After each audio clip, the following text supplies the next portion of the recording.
Nasunog po ang isang kumbento sa Lagonoy, Camarines Sur dahil umano sa problema sa electric wiring. At sa Camarines Sur pa rin, lalaki patay matapos makuryente. Naritong report.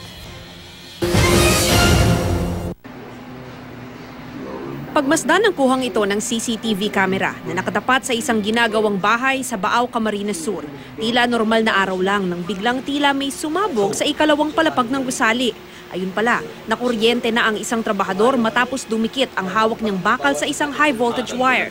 Dali-dali namang lumabas ng gusali ang iba pang trabahador at pilit sinilip ang nangyari. Ayon sa kasamahan ng biktimang si Jerry Babol, nasunog ang katawan ng biktima sa lakas ng pagkakakuryente. Isinugod sa ospital ang biktima pero idineklara siyang dead on arrival. Sa bayan naman ng Lagonoy, Camarines Sur, nasunog ang isang kumbento sa Barangay Santa Maria. Sa amateur video na ito, kita ang kumbento ng St. Philip and James the Apostles Parish habang nasusunog.